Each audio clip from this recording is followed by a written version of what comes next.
నమస్తే. తెలంగాణలో టీఆర్ఎస్ అంటే అందరికీ తెలిసిందే. టీఆర్ఎస్ కాస్త బీఆర్ఎస్గా మారింది. బీఆర్ఎస్గా మారి కూడా చాలా కాలం అవుతుంది. కానీ మళ్ళీ బీఆర్ఎస్ను మార్చి టీఆర్ఎస్ పెట్టే ఆలోచనలో ఇక working president BRS party working president KTR ఆలోచన చేస్తున్నట్టుగా తెలుస్తున్నది. సో మాట్లాడే ప్రయత్నం చేద్దాం. బీఆర్ఎస్ నిజంగా టీఆర్ఎస్గా మారబోతున్నదా? ఇప్పటికే కల్వకుంట్ల కవిత తన కొత్త పార్టీ పేరు టీఆర్ఎస్ పెట్టాలనుకుంటుందంటూ సోషల్ మీడియాలో చర్చ జరుగుతున్నది. మరి చర్చ జరుగుతున్న వేళ కేటీఆర్ బీఆర్ఎస్ను టీఆర్ఎస్గా పెట్టి ఆలోచన చేస్తున్నామని వ్యాఖ్యలు కొంత చర్చనీయాంశంగా మారుతున్నాయి. సో తాజా రాజకీయాల గురించి అన్నిటి గురించి డిస్కస్ చేద్దాం. ప్రస్తుతం మనతో పాటు కేసీఆర్కు అత్యంత సన్నిహితుడు, సో తెలంగాణ ఉద్యమకారుడు రాజా యాదవ్ గారు ప్రస్తుతం మనతో పాటు. సార్ నమస్తే. నమస్తే. సో ఎట్లా చూడవచ్చు, మీరు తెలంగాణ రాష్ట్ర సమితి పెట్టినప్పటి నుంచి ఆల్మోస్ట్ మొన్నటిదాకా ఉన్నారు. సో అంటే ఆ టీఆర్ఎస్ అనేటువంటి పదాన్ని తీసి బీఆర్ఎస్గా పెట్టిరు. బట్ ఏమైందేమో తెలియదు, కానీ జాతీయ స్థాయిలో అది వర్కౌట్ కాలే. సో మళ్ళీ టీఆర్ఎస్ఏ పెట్టబోతున్నామని కేటీఆర్ నిన్న ఒక కామెంట్ చేశాడు.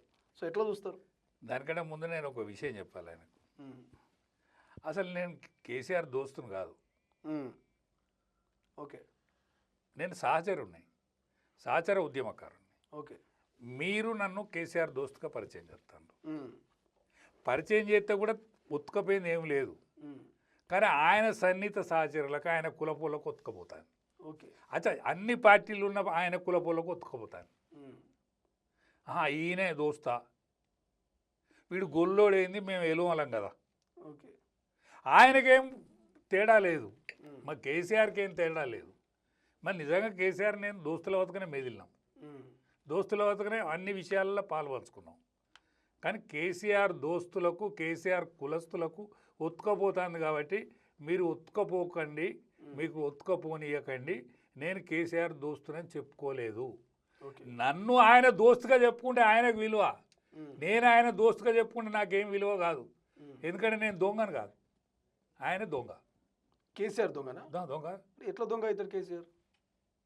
మరి నా దోస్తా అని చెప్తే వీళ్ళకెందుకు ఒత్తుకుపోతుంది?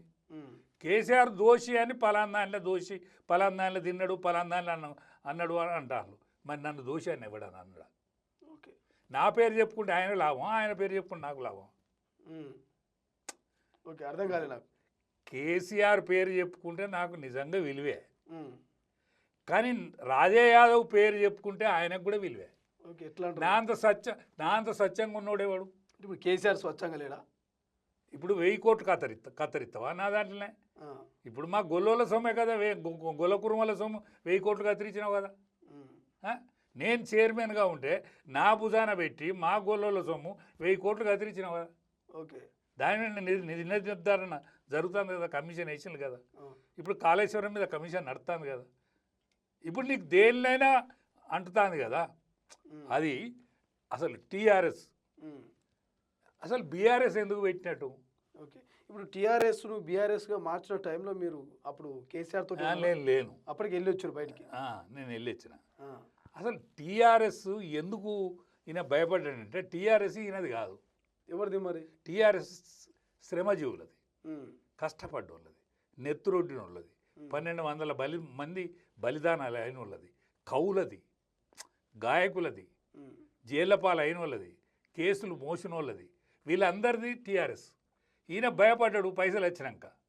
పైసలు లేనప్పుడు మంచిగుండనా కేసీఆర్ పైసలు లేనప్పుడు బ్రహ్మాండంగా ఉండే. పైసలు వచ్చిన ఈయనకు భయం పుట్టింది, ఆపేక్ష పెరిగింది. ఈ పార్టీని విస్తరించుదాం అనుకున్నాడు. ఏది యావత్ భారతదేశంలో విస్తరిందాం అనుకున్నాడు. మహారాష్ట్రలో శాఖ పెట్టే, కర్ణాటకలో శాఖ పెట్టే, ఈడబెట్టే, ఆడబెట్టే, ఎక్కడేం రిజల్ట్ లేదా, ఇక్కడే ఉన్నది ఉడుచుకపోయా. ఇప్పుడు చాలామందికి డౌట్, అసలు టీఆర్ఎస్ అనే పేరును ఎందుకు పెట్టిన అనేది కొంత డౌట్ ఉంటుంది. సో మీకేమైనా ఐడియా ఉందా అసలు టీఆర్ఎస్ అనే పేరుని ఎందుకు తీసుకు? తెలంగాణ రాష్ట్ర సమితి అనే పేరు విన పెట్టారు. ఎందుకు పెట్టారు? దాని పేరు టీఆర్ఎస్ అయింది. కల్వకుంట్ల చంద్రశేఖరరావు పోయి కేసీఆర్ అయిండు, తారక రామారావు పోయి కేటీఆర్ అయిండు. వీళ్ళందరూ ఈ షార్ట్ కట్లకు వెళ్ళిపోయినాయి. ఏది పార్టీ పేరు షార్ట్ కట్కి ఎట్లా అయితే వెళ్ళిపోయిందో వీళ్ళ పేర్లు కూడా అట్లా షార్ట్ కట్కి వెళ్ళిపోయినాయి. ఓకే.